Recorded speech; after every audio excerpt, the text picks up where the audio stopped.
Hi, all. My name is Jeff Brashear, Professor of Artificial Intelligence here at Tepper, and I'm excited to be joined by Dave Solganik, who leads Artificial Intelligence and Strategic Data Initiatives at RBC. And I think what we wanted to talk about for about 10 minutes is kind of real-world example of what it takes to sell and deliver this stuff in an enterprise, and a regulated enterprise at that.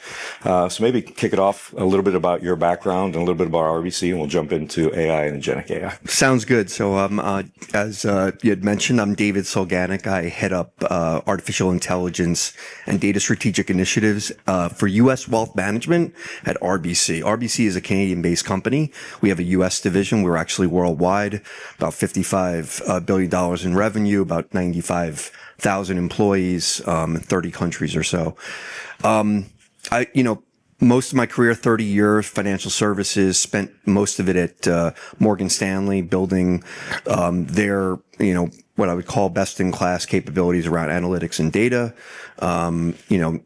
managed their decision sciences team, and built capabilities like next best action. One of the things, just by a quick show of hands, how many folks have actually worked for a wealth management company? Okay, specifically wealth management. It's a little different than financial services, right? Wealth management, the unique thing about it is you have multiple consumers, right? You have the consumer who's looking for financial advice, the actual buying consumer, right? And then you have the financial advisor. And if you've worked at a large organization like Morgan Stanley, like JP Morgan, like Merrill, like Goldman, like UBS, like RBC, one of the things you'll know is that every single advisor has their own business model. So how do you create economies of scale, spread the peanut butter capabilities around things like AI and Gen AI when everybody has their own business model? Well, it starts with understanding the goals and objectives of clients and figuring ways to automate it to make the advisor's life different.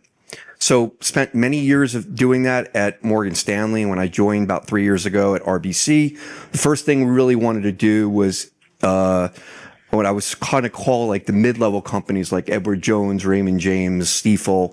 I would say we wanted to bring AI to the forefront of U.S. wealth management, right? First thing we did is we said, let's educate everybody on what AI is. So we separated out basic vanilla AI like machine learning, and then agentic AI, and we're working on both of those. And just a quick example, in the area of regular AI, next best action, using data to drive models that drive decisions of advisors in terms of what their actions are with clients or things we're doing on a daily basis right now. For example, understanding your clients going through liquidity events, right? The question I often get is, does the model know that a client's family passed away, or that they're selling a business or selling a home or selling a painting? Of course not. It doesn't know any of that stuff. What it knows is behaviors that are going on leading up to those events using many, many years of similar clients who've gone through those events already. And it's recommending to you based on that for you to call the client, because right now is the time they're going through a liquidity event. And what better time to consolidate investable wealth than when they're going through a liquidity event, right? On the agentic side, and really I should call it agent, not agentic, we're helping advisors prepare for meetings. Today, it takes on average 2 hours to prepare for a meeting. Well, if you have 150 households to deal with, you're lucky if you meet with each household on an annual basis. And of course, you're required to under the regulatory environment. So what do? We give them agents that actually take the planning from 2 hours down to a few minutes. And the overlap between what you would do on a manual basis versus what you would do on the automated basis is about 95%. So the accuracy level there that agent AI brings to the table, and notice how I didn't say agentic, right? Because it's not actually doing something for them yet. We're going to get there. But agent AI is light years ahead of what they would do on their own, and it's all about efficiency. I'm curious. So you talk about some very specific and valuable use cases, which are great. Some of the earlier speakers talked about grander aspirations of what kind of the world might look like, or what industries might look like. Is RBC focused on that, or are you just focused on delivering incremental value. So we're focused on the future, but we're realistic as well. And it's not just RBC, it's the entire financial services industry. To give you a sense of how long it takes to get a model, whether it's Gen AI, or agentic AI in place, you're looking on average of 2 to 5 months.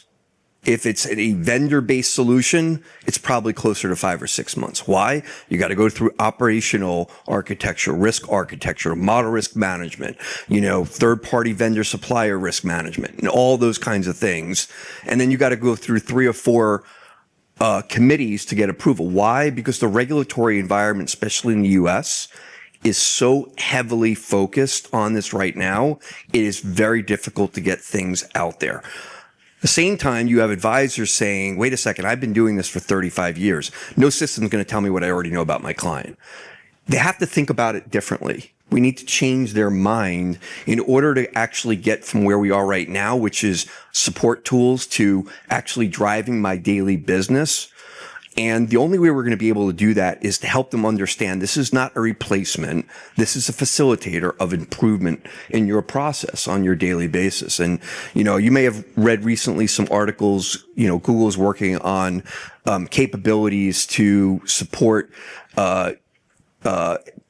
generative AI and agentic AI in operations, right? So surgeons now are going to be able to have the ability to sit side by side with, robotic capabilities using agentic AI, and if they can do it, so can financial advisors. We got to do it in a very secure, obviously, socially acceptable way.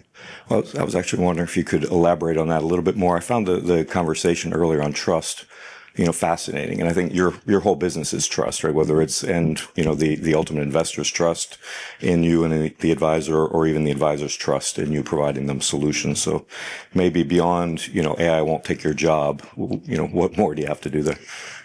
So I'd say really quickly, because I know we're close on time here. Couple things. Number one, at Morgan Stanley, when I built their next best action tool, we used artificial intelligence there.